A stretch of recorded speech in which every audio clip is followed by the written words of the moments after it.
नमस्कार बच्चों। हमारे अध्याय चल रहा है भूषण। भूषण में एक लास्ट कवित्व आपके बचा है। देखिए क्या है उस कवित्व में।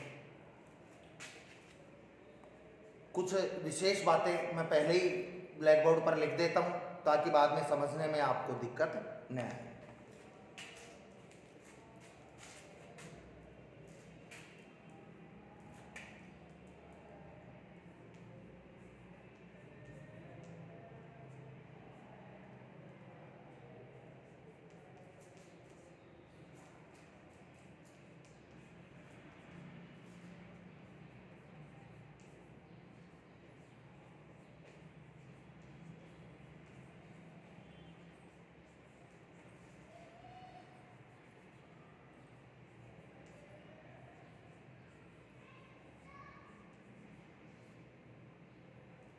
दावा का मतलब होता है अधिकार, प्रभाव या प्रभुत्व।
मुझे कक्षा 10 का सिलेबस भेजो यार। ऑनलाइन चल रही है क्या भी?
ठीक है बच्चों, मैंने कंप्लीट लिख दिया।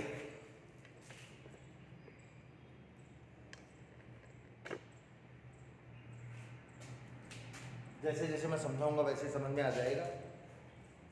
पिछला जो आपको पढ़ाया था लगभग उसी तरह का है। इसमें क्या बताया गया है बच्चों, इसमें भी वही बताया गया है कि शिवाजी के प्रभुत्व का वर्णन किया जा रहा है। इसमें शिवाजी के प्रभाव का वर्णन किया जा रहा है। गरुड़ को दावा जैसे नाग के समूह पर, पक्षीराज गरुड़ का दावा अधिकार प्रभाव प्रभुत्व जैसे गरुड़ का प्रभुत्व किसके ऊपर होता है? नाग के समूह पर, नागों के समूह पर। गरुड़ का जो दावा होता है वो किस पर होता है?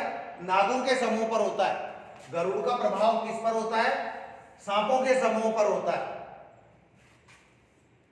दावा नाग जूह पर सिंह सिरताज को, और नाग जूह हाथियों के समूह पर, हाथियों के झुंड पर सिंह जो है उसका प्रभाव होता है। हाथियों के समूह पर किसका प्रभाव, किसका आतंक होता है? सिंह सरताज को, सरताज यानी सिंह शक्तिशाली होता है हाथियों के ऊपर।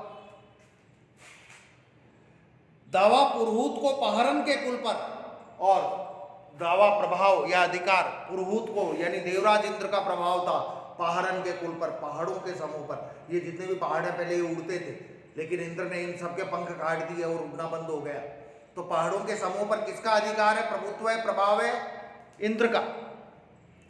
दावा सभी पक्षिण के गोल पर बाज को, दावा अधिकार या प्रभाव या प्रभुत्व सभी पक्षिण के गोल पर, सभी पक्षिण के गोल पर, सभी पक्षियों के समूह के ऊपर गरुड़ का प्रभाव होता है। गरुड़ पक्षियों को बाज का अधिकार होता है। सभी पक्षियों के समूह पर, झुंड पर बाज का अधिकार होता है। बाज अपने से छोटे पक्षियों को मार देता है, खा जाता है। भूषण कवि कह रहे हैं अखंड नवखंड महिमंडल में, अखंड संपूर्ण, अखंड संपूर्ण, नवखंड 9 भागों में बटी हुई या 9 द्वीपों में बटी हुई, संपूर्ण 9 द्वीपों में बटी हुई, 9 द्वीपों में बटी हुई संपूर्ण महिमंडल में, धरती के ऊपर 9 द्वीपों में या 9 भागों में बटी हुई संपूर्ण धरती है। इस धरती के ऊपर भूषण अखंड नवखंड महिमंडल में तम पर दावा रवि किरण समाज को, इस धरती के ऊपर 9 खंडों में 9 द्वीपों में बटी हुई धरती के ऊपर रवि किरण समाज, जो अंधकार है, तम है, उस तम के ऊपर रवि किरण समाज को सूर्य की किरणों का प्रभाव है। क्योंकि जहां अंधकार होता है वहां सूर्य की जब किरण आती हैं तो वो अंधकार छट जाता है, वो दूर हो जाता है।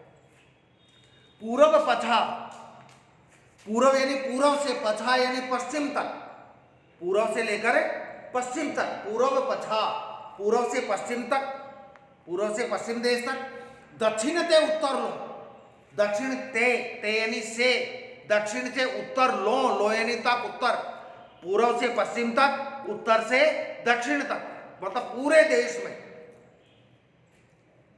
जहां पातशाही, जहां बादशाह का शासन है, जहां जहां बादशाह का शासन है, कहां से कहां तक? पूर्व से पश्चिम तक, उत्तर से दक्षिण तक, जहां पातशाही, जहां बादशाह का शासन है,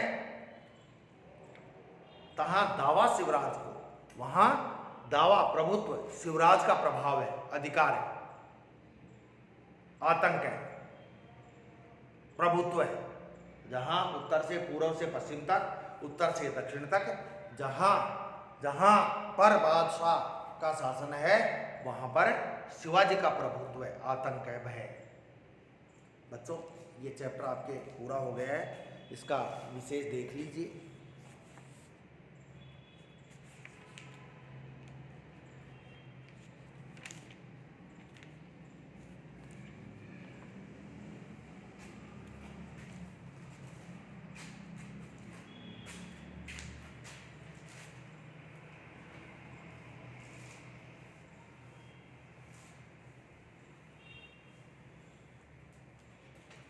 इसका विशेष है, एक तो इसमें अनुप्रास और यमक अलंकार है, अनुप्रास और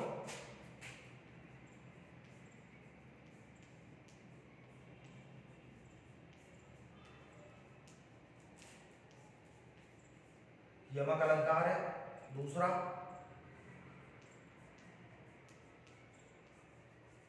ओज गुण है। और तीसरा वीर रस। भाषा